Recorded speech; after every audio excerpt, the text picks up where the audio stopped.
Assalamualaikum warahmatullahi wabarakatuh.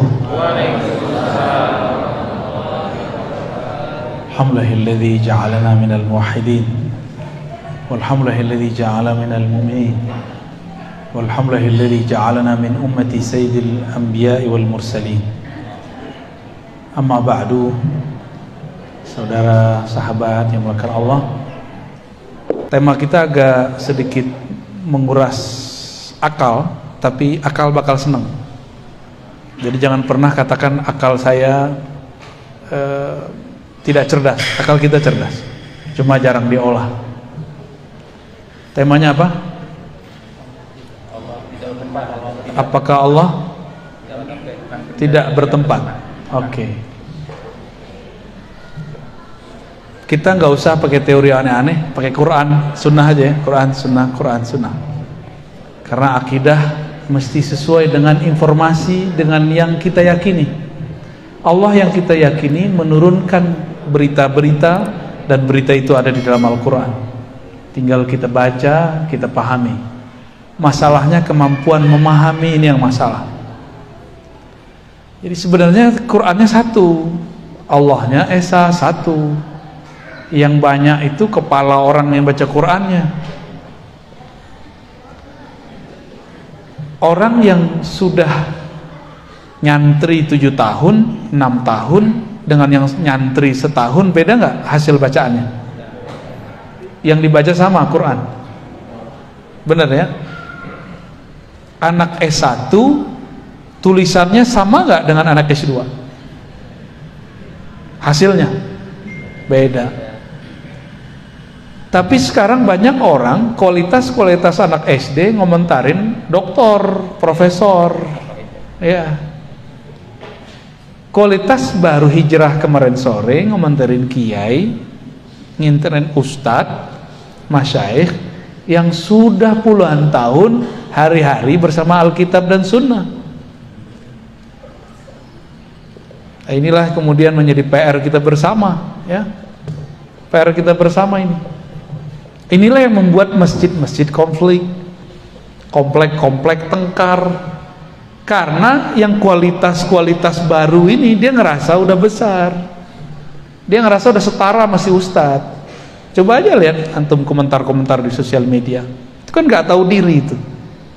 Kalau nggak ngerti baru hijrah, uskut kul khairan auliyasmut, katakan khairan.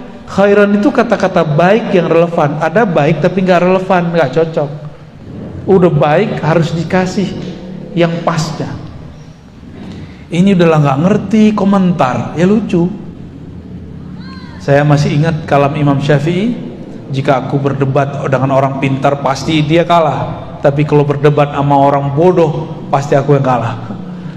Jadi kalau udah ketemu gitu, masjid rame Pak di situ. Saya yakin masjid ini salah satunya nih, tercium baunya, ya.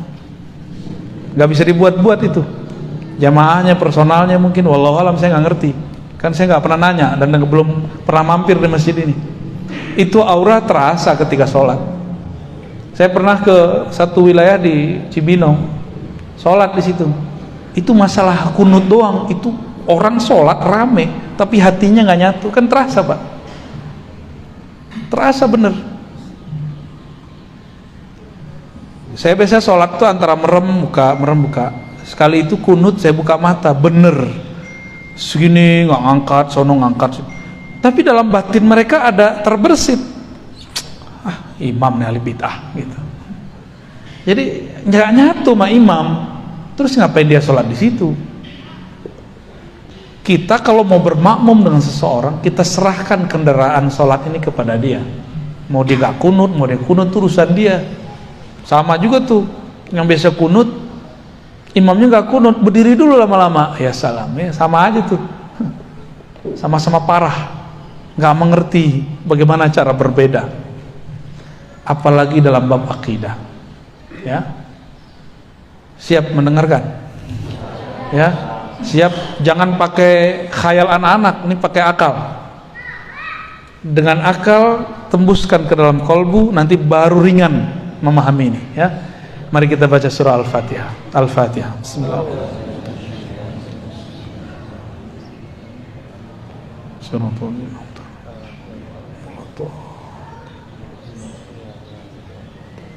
Semoga Allah buka hati pikiran kita berkah Al-Fatihah untuk memahami sifat-sifatnya. Siapakah dia? Benarkah dia bertempat? Atau bagaimanakah dia? Yang sering dijadikan dalil bahwa Allah bertempat itu ayatnya sama dengan dalil yang menunjukkan Allah tidak bertempat. Lucu nggak? Kalam ulama yang dinukil untuk memahami ayat tersebut sama dengan orang yang pro dan kontra. Ketika ada ayat Ar-Rahmanu 'alal 'arsy istawa atau tsumma istawa 'alal 'arsy, Allah yang Maha Rahman bersemayam di atas aras, istawa. Kalam ulama yang digunakan sama untuk memahami ini. Yang paling ngerti ayat kita apa ulama? Ulama yang paling mengerti, ulama yang dekat ke masa Nabi atau ulama yang belakangan? Yang lebih dekat ke Nabi, namanya salaf. Makanya nama salaf ini seksi. Paham maksudnya? Menarik untuk digunakan. Kita lihat imam salafnya ngomong apa ya. Lalu kita orang-orang khalaf, orang belakangan pun ternyata berebut kalam dari kalam ulama salaf. Karena ada klaim legitimasi dari Rasulullah. Rasulullah mengatakan khairul qurun qarni, hadis Bukhari. Sebaik-baik abad, abadku. Lalu tsummal ladzina yalunahum, tsummal ladzina yalunahum. Lalu setelahnya. Berarti 3 kali kurun. 300 tahun, 3 abad. Yang paling sering diungkap itu 2 imam. Pertama Imam Malik, yang kedua Imam Syafi'i. Coba kita lihat ya. Nanti antum akan ketawa-ketawa sendiri atau dalam hati, oh begitu toh. Berarti selama ini kalam imam ini dipelintir gitu. Kata Imam Malik, ketika ada seseorang ngetes, kaifal istiwa, bagaimanakah istiwa? Dalam satu riwayat dia mengatakan al istiwa ma'lum. Istiwa itu dimaklumi maknanya, bahwa istiwa dalam bahasa Arab ada 15 makna. Itu maksudnya maklum. Kalau kita Arab maklum. Kalau dia maklum beneran, Arab beneran dia. Ya Arab cemas. Terus wal kaif. Nah, ini satu riwayat ini yang jadi persoalan. Wal kaif majhul. Kaif, tata caranya tidak diketahui. Ini kalam berbahaya. Wal imanu bihi wajib. Percaya kepada istiwa wajib. Wassual anhu bid'ah. Mempertanyakannya bid'ah. Entena li bid'ah. Maka beliau mengatakan akhrijuhu. Sekarang keluarkan dia. Itu kali-kali umur Imam Malik ngusir orang. Gak pernah beliau ngusir orang. Karena beliau tidak mau ada ahli bid'ah duduk di majelisnya. Tapi bid'ah versi Imam Malik bukan bid'ah versi kita. Di kita cuma karena beda masalah fikih disebut bid'ah. Sahabat-sahabat yang dimuliakan Allah, persoalan fikih lebih luas dari akidah. Lebih leluasa, lebih santai, lebih banyak khilafiyahnya. Cuma karena beda yasinan gak yasinan udah gak mau bermajelis. Cuma karena beda kunun gak kunun udah gak mau bermajelis. Cuma beda Sayyidina sama Sayyidina udah gak mau bareng. Itu gagal fokus. Itu bukan bid'ah. Itu namanya khilafiyah. Apa beda khilafiyah? Diperdebatkan dalilnya. Dalilnya ada. Kalau bid'ah tidak ada dalilnya. Bisa bedain? Apa beda bid'ah dengan khilafiyah? Bid'ah tidak ada dalilnya. Kalau khilafiyah diperdebatkan dalilnya. Orang yasinan punya dalil nggak? Orang anti yasinan punya dalil juga. Tuh, diperdebatkan, berarti ini belum tentu bid'ah. Oke? Sentuh lawan jenis batal. Adakah imam-imam yang 4 ini membid'ahkan gurunya? Kata Syafi'i, ada nggak pernah Imam Syafi'i bilang guruku Malik ahli bid'ah? Masa sentuhan lawan jenis nggak batal kecuali nafsu? Nggak ada kan? Gak pernah ada. Coba contoh imam salafus soleh kalau berbeda. Mereka kalau berbeda saling maklum. Oh, kita beda dalil gitu. Kalau sekarang berbeda kenapa? Gimana kalau berbeda hari ini? Bentak-bentakan di masjid. Masjid ini kayaknya masih belum ada bentak-bentakan ya. Ya paling senggol-senggolan sih udah ya. Dimaklumi lah.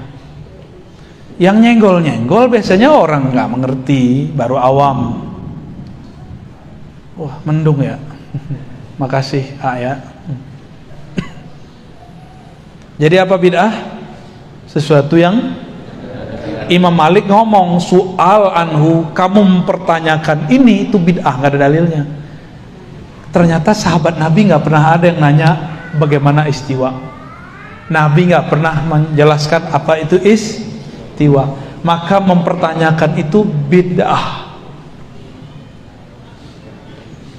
Ini lafaz pertama, tapi ini berbahaya. Tadi ada lafaz wasu'al awal kaif anhu majhul, tata caranya tidak diketahui. Berarti ada dong. Kalau punya tata cara, berarti Allah ini masih belum sempurna karena masih butuh cara.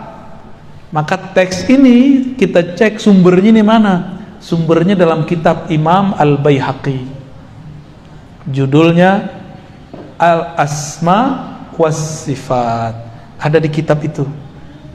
Tapi dasar orang suka memperkosa teks. Giliran teks ini diambil, penjelasannya nggak diambil. Ini sering banget ini. Contoh lain, Imam Syafi'i mengkritisi tasawuf, teksnya diambil, penjelasannya nggak diambil. Sering begitu. Imam Syafi'i menghukumi ahli kalam, tapi penjelasannya nggak diambil. Jadi mengkhianati kitab. Kalau orang bisa baca kitab kan tahu yang nukil ini pengkhianat Imam Syafi'i, pengkhianat Imam Malik ya. Imam Syafi'i nggak maksud begitu, dia arahkan begitu. Ternyata ada riwayat kedua. Imam Malik ditanya mengenai bid'ah, mengenai istiwa, bagaimana Allah bersemayam itu gimana? Lalu beliau mengatakan al-istiwa ma'lum, istiwa itu diketahui adanya, wal kaif anhu marfu, dan Allah maha suci dari kaif, bagaimana di atas, di bawah, di arah atas atau di arah mana, bersentuhan atau tidak. Coba kalau duduk bersemayam itu duduk artinya. Kalau duduk nempel nggak? Ada nggak orang duduk nggak nempel? Nempel ya. Ada seorang tokoh di masa salaf, tapi akidahnya bukan akidah salaf. Namanya Muhammad bin Karram. Siapa namanya?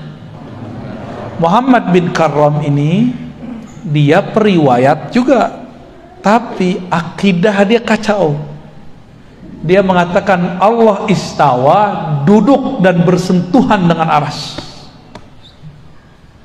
Tuh, gawat gak tuh? Dia wafat tahun 255, orang gila, dia salaf. Maka ada salah seorang imam yang juga dia ahli hadis, tapi akidahnya tidak mengikuti ahli hadis. Namanya Utsman bin Sa'id Ad-Darimi. Coba diulang-ulang namanya. Utsman bin Sa'id Ad-Darimi. Kan dari tadi kita udah sepakat mau serius nyebut nama ya. Utsman bin Sa'id Ad-Darimi. Udah siang-siang panas nyebut nama lagi ya. Wafat 280 Hijriah. Dia menukil ajaran si Muhammad bin Karram tanpa dia sadari. Apa kata dia? Allah benar-benar di atas, dibatasi oleh arsy dan langit. Maka Allah mempunyai dua batas. Bahaya nggak tuh? Ada orang meyakini Allah punya batas. Batasnya Allah adalah langit dan arsy. Itu akidah Nabi atau akidah kelompok yang bertentangan dengan Nabi? Gak usah langit dulu, batas. Kata batas ada nggak di Quran untuk Allah? Gak ada. Tapi dia mengatakan siapa yang menolak Allah punya batas, berarti dia menolak Al-Quran. Tuh ayatnya sama. Lalu saya ceklah dari mie ini pakai ayat mana? Lo ayatnya Ar-Rahman 'alal arsis tawa. Ilaihi yus'adul kalim. Kepadanya lah diangkat kalimah. Malaikat ada naik setiap hari, setiap sore. Bagi dia itu dalil Allah bertempat di atas aras. Dan yang paling lucu, mereka berkeyakinan Allah di atas aras. Itu dalilnya Rasulullah Mi'raj. Padahal Mi'raj itu bukan dalil Allah bertempat di aras. Mi'raj itu dalil sholat, sejarah sholat. Itu dua hal yang berbeda. Nah, inilah uniknya umat Islam. Umat Islam ini nggak punya lembaga khusus yang punya otoritas seperti di agama lain. Agama ini nikmat plus musibah. Nikmatnya Bapak ini kalau ngaji bisa jadi penafsir. Kalau nggak ngaji stop dulu, karena menafsir dengan hawa nafsu neraka tempatnya. Mau depan neraka. Ya, jangan coba-coba. Ya. Kalau nggak ngerti uskut. Kalau nggak ngerti diem aja udah. Ya, karena orang diem ini dia cukup syahadat masuk surga udah. Tapi kalau dia mulai komentar Allah bertempat, udah dihisap itu kalam. Yang bilang Allah tidak bertempat juga dihisap. Apa dalil dia ngomong begitu? Ya, maka yang afdol itu cukup baca Qul huwallahu ahad, selesai. Katakanlah Allah Maha Esa, udah beres. Asyhadu an la ilaha illallah asyhadu anna rasulullah. Cuma kan kita ini suka mencari-cari sesuatu yang nggak perlu dicari, menanyakan sesuatu yang nggak perlu ditanya. Makanya orang ini datang katanya ilmiah. Apa itu istiwa? Bagaimana cara istiwa? Nah, Imam Malik jawab, tata cara istiwa maha suci Allah dari itu. Berarti istiwa bukanlah diartikan duduk. Kalau duduk itu ada caranya. Nih saya duduk, ada caranya kan? Duduk. Lebih gede saya apa kursi? Beneran? Allah kalau duduk di atas aras lebih gede mana? Tuh, kalau kita bilang sekali istiwa artinya julus, qu'ud, karena si Ibnu Karam dan Darimi bilang arti istiwa itu duduk. Antum mau salaf yang begitu? Itu bukan salafus soleh, itu salafut toleh. Ya, Imam Ahmad gak pernah mengajarkan itu. Imam Malik gak pernah mengajarkan itu.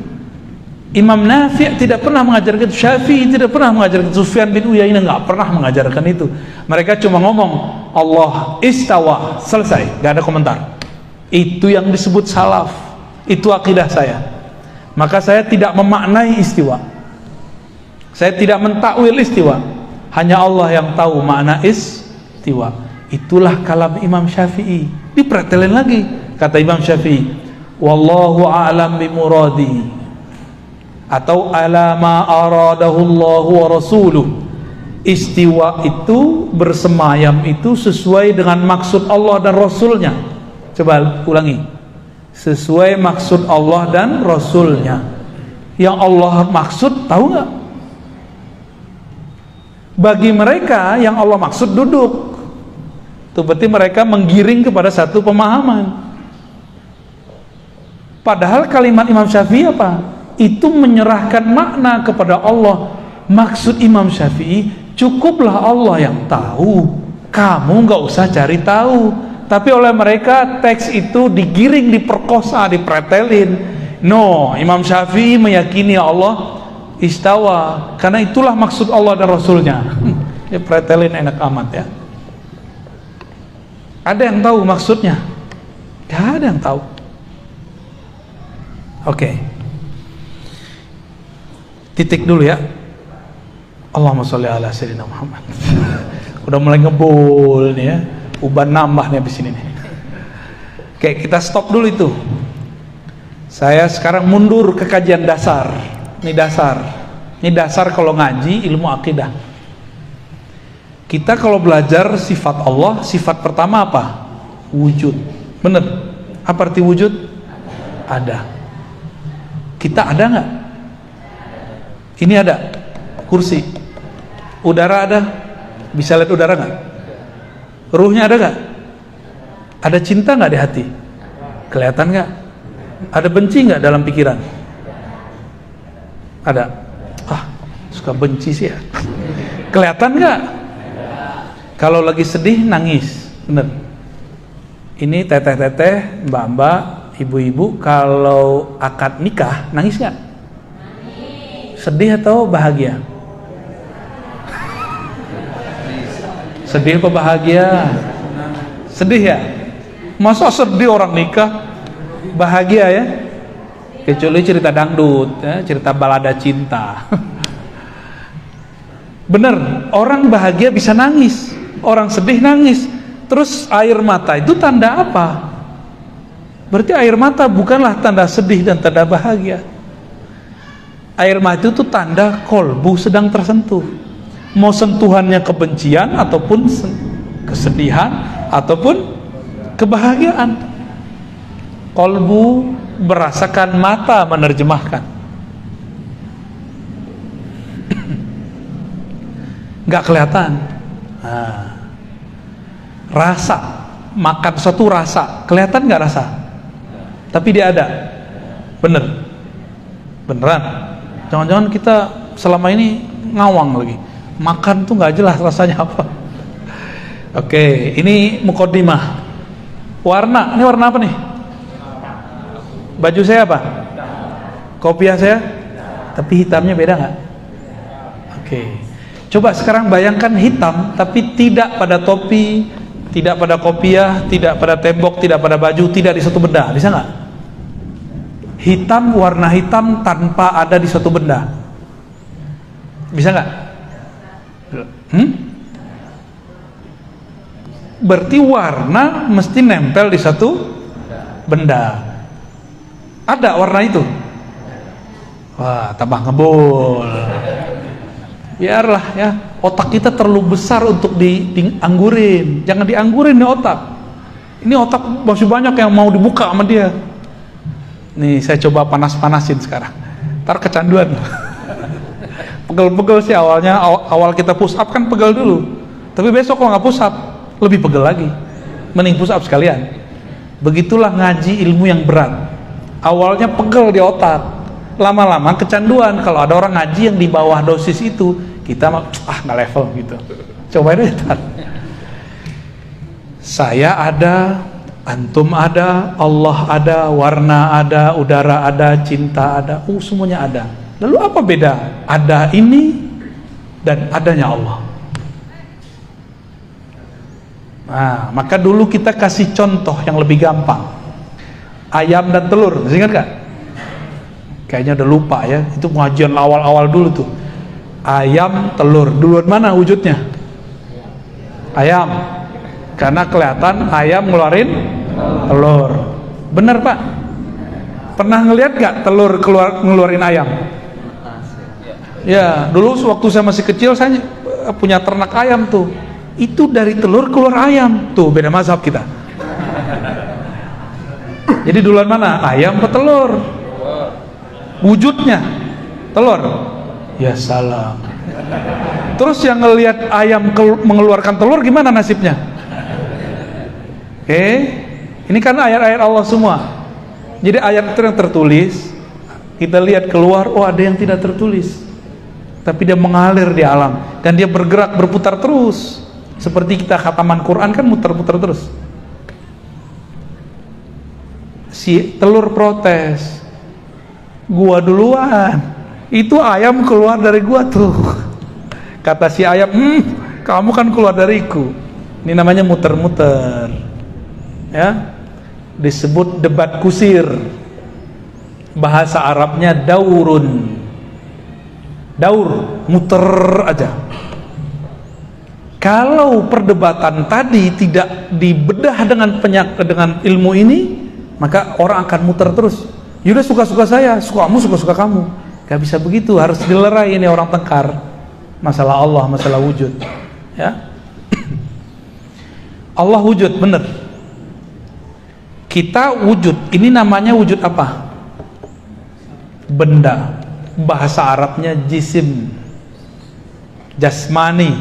Jasmani bahasa Indonesia itu benda begini. Tapi dalam bahasa Arab, jisim semua benda, baik benda kasar, halus ataupun molekul-molekulnya tidak bisa dilihat oleh mata. Maka dalam bahasa Arab wujud dibagi dua. Ada wujud Allah, ada wujud selain Allah. Oke? Ingat-ingat ya. Ingat-ingat. Kalau nggak antar nggak naik kelas. Wujud selain Allah itu dibagi dua lagi. Ada wujud benda kasar, ada wujud benda halus. Ada yang nambahin satu lagi, namanya wujud sifat, wujud karakter. Warna, penyakit, cinta, benci, senang, susah, itu namanya karakter, sifat.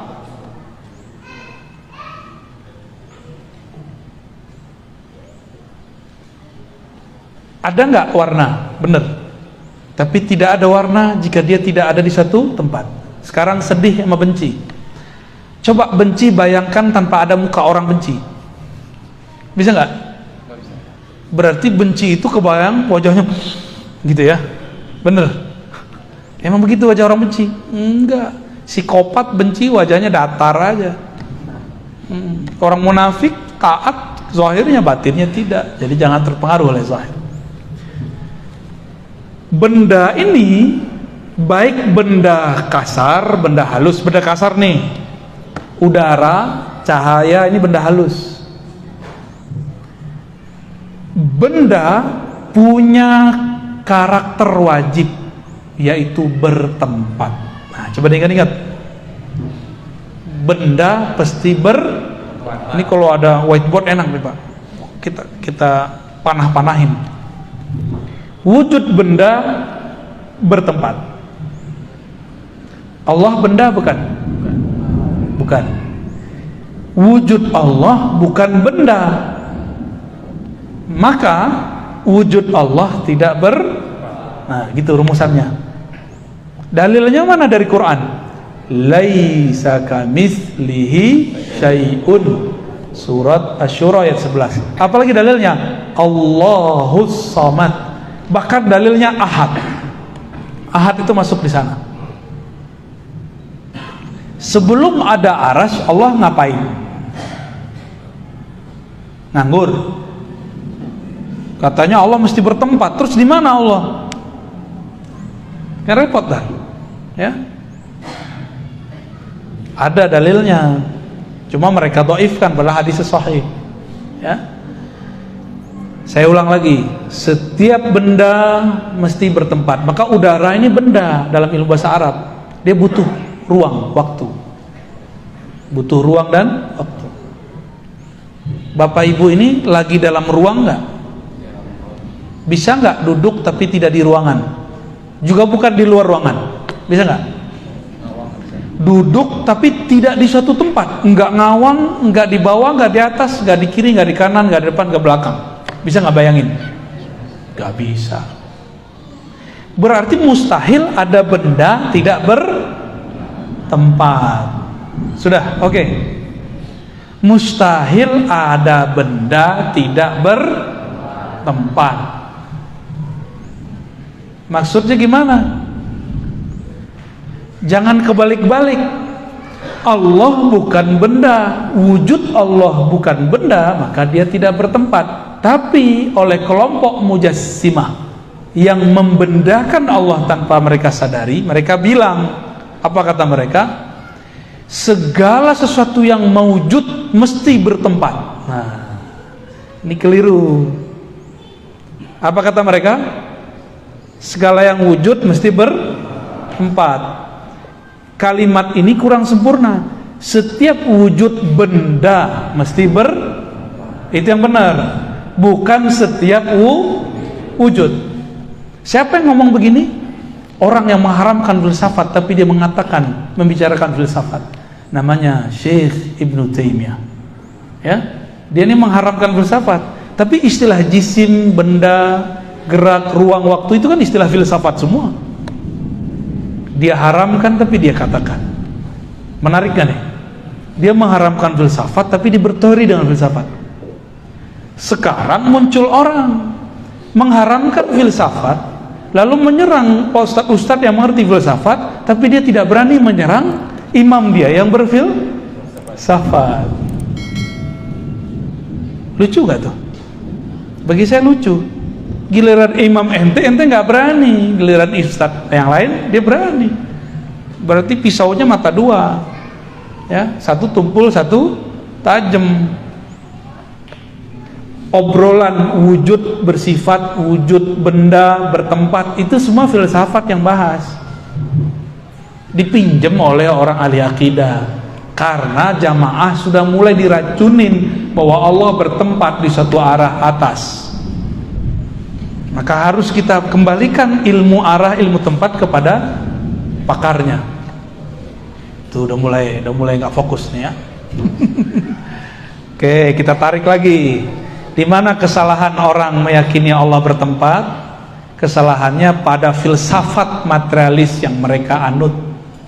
Jadi kelompok yang meyakini Allah berada di satu arah, dia terjebak dalam satu aliran filsafat yang selama ini mereka haramkan. Nama filsafatnya falsafah madiyah. Apa artinya? Filsafat materialisme. Materialisme. Bahwa segala sesuatu mesti berkarakter seperti karakter benda. Benda mesti bertempat. Allah itu ada, maka Allah ada mesti bertempat. Gitu menurut mereka. Jadi ada seorang mereka ngobrol sama saya, debat saya. Kalau Anda meyakini Tuhan tidak bertempat, berarti Anda meyakini Tuhan tidak ada. Dia ngomong gitu sama saya. Oh, berarti anak-anak gak lolos nih, logikanya, mantiknya gak lolos. Karena mengharamkan ilmu mantik. Jadi mereka ini mengharamkan ilmu mantik, ilmu logika, dan ilmu falsafah, tapi menggunakannya serampangan. Jika Anda tidak percaya Allah berada di satu tempat, itu filsafat nggak tuh? Filsafat materialisme. Berarti Anda meyakini Allah tidak ada. Tuh, ini kan namanya silogisme. Silogisme namanya. Ya gimana? Pusing nggak? Ini yang kami kerjain dari dulu. Saya nggak pusing-pusing kok. Ya. Mungkin antum perlu terbiasa aja. Terlalu cepat ya?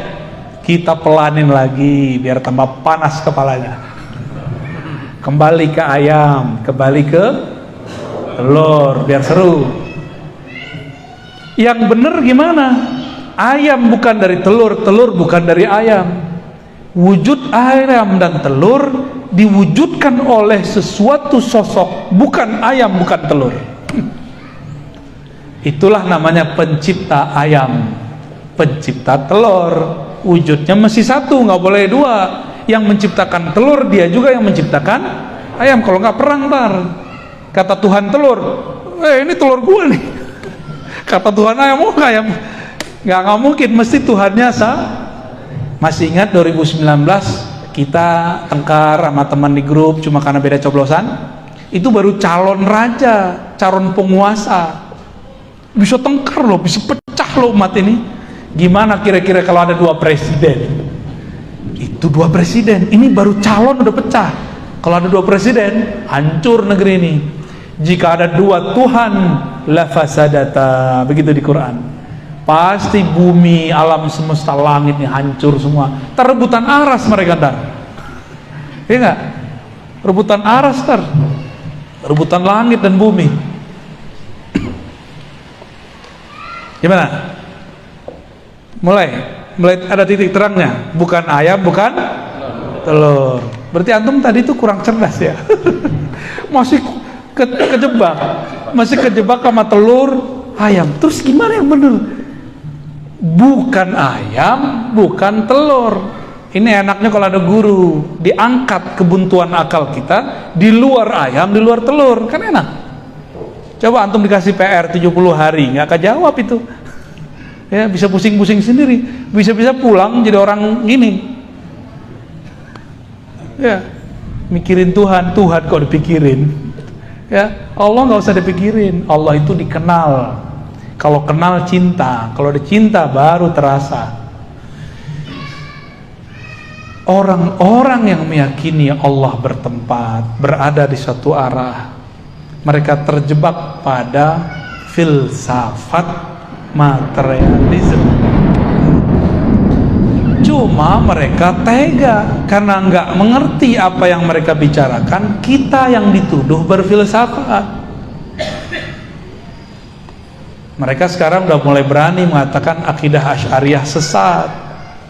Terang-terangan loh. Berarti kita yang belajar Allah wujud kidam bako, hei selamat, Anda orang sesat. Pada belajar itu nggak waktu kecil? Belajar semua? Paling lupa-lupa dikit ya? Apa lupa banyak? Berarti semuanya sesat. Hei orang sesat, mau nggak antum dibilang sesat? Mau nggak ulama dulu yang bawa Islam ke sini disebut sesat? Kiai-kiai kita dibilang sesat. Mau nggak? Ridho nggak? Mereka pendatang baru berani-berani bilang kita sesat. Loh kok Ustadz berani begitu? Loh mereka berani sama kita, masa kita nggak berani? Jangan pengecut ya. In tansurullah yansurkum. Jika kamu bantu Allah, Allah bantu kamu. Hilangkan keberanianmu dalam takutmu kepada Allah. Allah buat kamu seberani-beraninya orang. Ya, tapi jangan konyol juga ya. Ya pakai ilmu lah, jangan pakai emosi, pakai akal, kolbu. Itulah dalil yang kuat. Al-Quran itu kan turunnya ke kolbu, turunnya ke kolbu. Maka orang baca Quran tidak dengan kolbu, dia akan kemana-mana nggak jelas. Oke, balik lagi ya. Tarik ulur, tarik ulur. Bumi, langit ini bagian dari benda. Aras pun benda.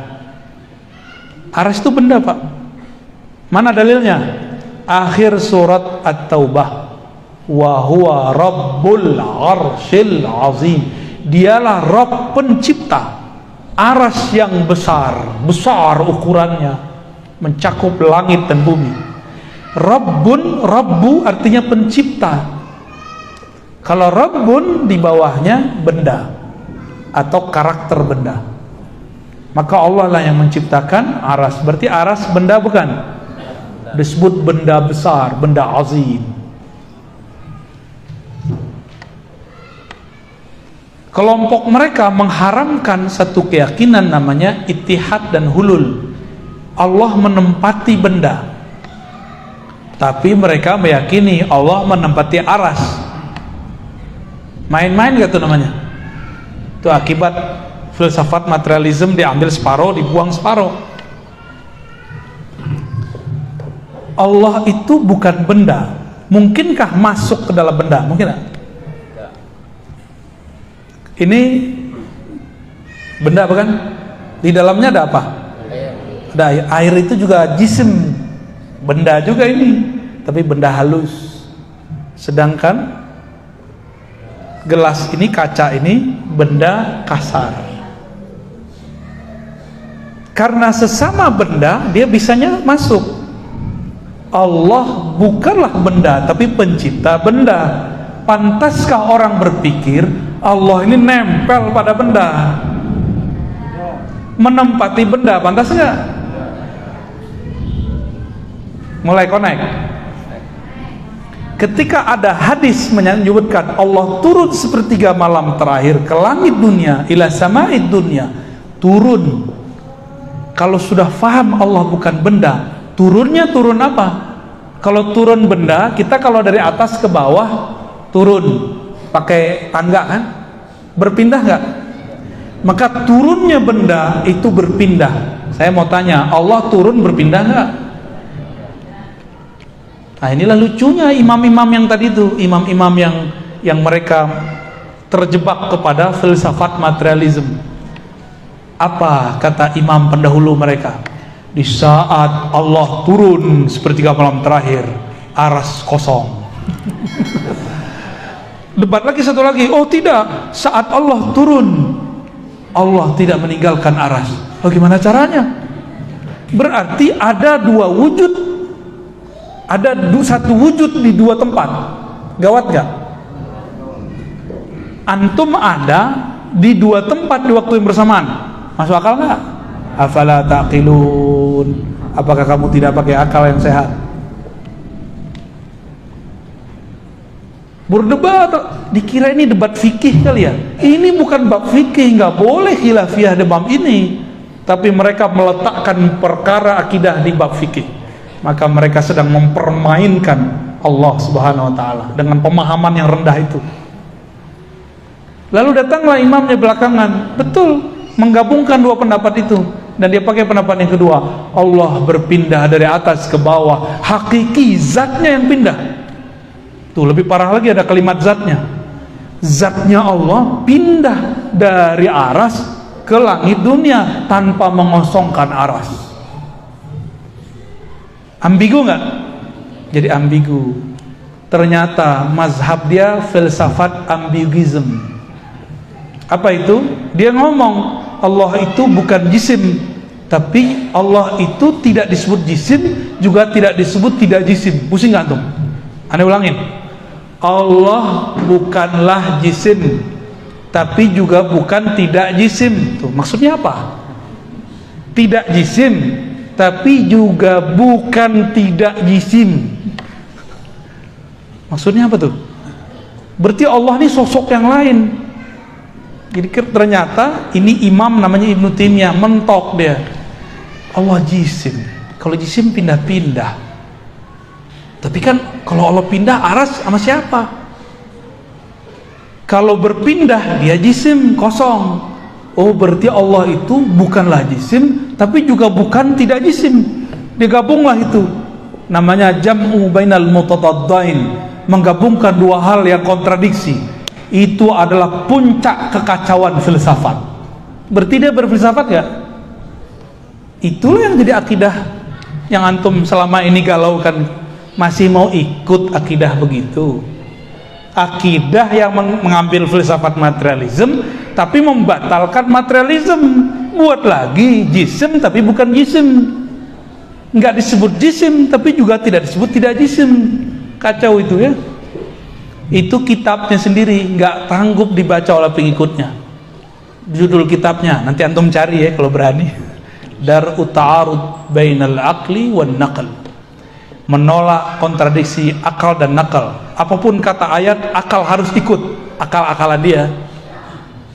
Jadi dia buat definisi akal sendiri, dia buat definisi dalil sendiri.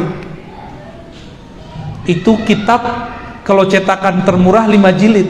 Ada teman saya punya 9 jilid. Kita ceklah pengikut dia sekarang, apa komentarnya terhadap kitab itu. Kata mereka, jangan baca kitab ini. Jadi mereka sendiri takut baca kitab itu, takut blank, takut tambah kacau. Jadi teman-teman yang melakukan Allah, akidah yang meyakini Allah bertempat itu akidah filsafat. Tapi yang dituduh filsafat kan saya. Loh, saya mempelajari filsafat untuk mengetahui mana yang baik, mana yang buruk, supaya saya nggak salah ambil. Loh, ada orang mengharapkan filsafat tapi dia tidak tahu filsafat itu apa. Akhirnya banyaklah anak-anak mahasiswa yang baru hijrah, dia sehari-hari belajar filsafat, lalu diharamkan ustadz yang mengerti filsafat. Ada yang jurusan fisika nggak sini? Jurusan kimia, matematika? Ada yang dulu waktu sekolah belajar matematika? Tuh, belajar kimia? Belajar fisika? Bedakan. Fisika murni, matematika murni itu filsafat.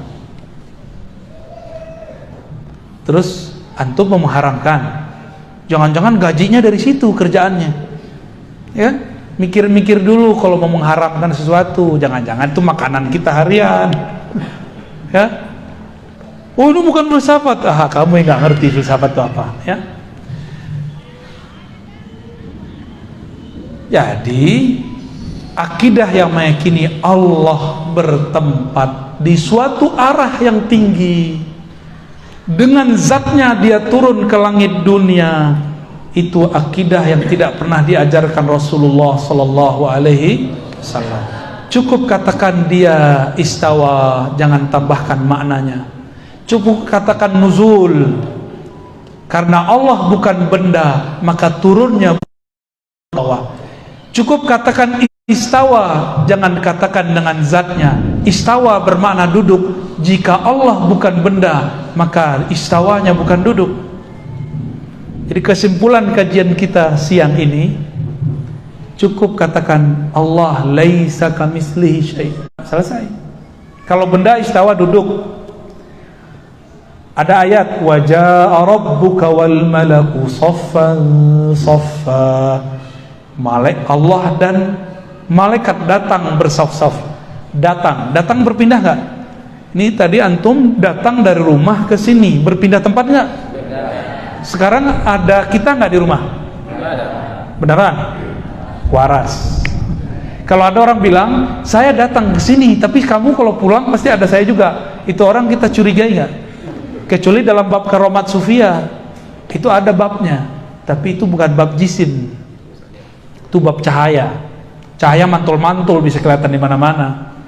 Orangnya di sini, tapi dalam handphone kelihatan gitu. Itu bab karomat para wali. Mereka punya smartphone alam semesta, ya, punya proyektor alam semesta, maka bisa dilihat di mana-mana. Itulah Rasulullah. Orang ucapin salam, Nabi jawab dimanapun itu. Itulah proyektor Nur Muhammad sallallahu alaihi wasallam. Jadi ngaji tasawuf deh ya. Ya, kita ngaji yang panas-panas aja dulu. Oke. Karena Allah bukan benda. Apapun sebutan di Quran mengenai karakter benda, datang, turun, bersemayam, semuanya kita katakan dia bukan benda kok. Berarti artinya tidak pemahaman seperti yang kamu bayangkan.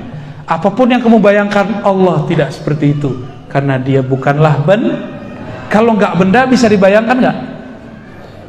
Dalam ilmu neurologi, ilmu psikologi, otak ini nggak bisa berpikir atau memikirkan sesuatu yang tidak pernah dia lihat. Oke? Yang bisa dilihat oleh mata, bisa didengar oleh telinga, yang bisa difikirkan oleh otak, itu bendanya harus jelas. Kalau enggak, angkanya harus jelas, maknanya harus ada. Ini enggak ada. Maka janganlah membendakan Allah. Jadi saya hanya menghimbau kepada siapa yang sedang terjebak pada pemahaman Allah bertempat. Saya tidak benci Anda. Ana uhibbukum. Ana cinta antum. Makanya kita buat kajian begini. Coba bebaskan pikiranmu dari memikirkan Allah. Boleh nggak mikirin Allah? Aneh kasih tahu, antum membayangkan Allah bertempat saja, terbersit itu memikirkan Allah. Terbayang Allah di suatu arah, itu memikirkan Allah. Nggak boleh. Nggak boleh sama sekali. Ya, mau khusyuk nggak sholatnya? Jangan bayangin Allah di arah tinggi sono, di atas aras, kejauhan. Nabi ketika orang sholat, Nabi hilangin cara berpikir begitu. Nabi pakai bahasa kolbu. Kalau di kolbu beda dengan urusan akal. Kolbu merasakan kedekatan, keintiman dengan Allah. Kata Nabi, jika engkau sholat, maka rasakanlah Allah di depanmu. Bukan itu tempat, itu cuma rasa. Beda ya? Gimana? Udah pusing belum?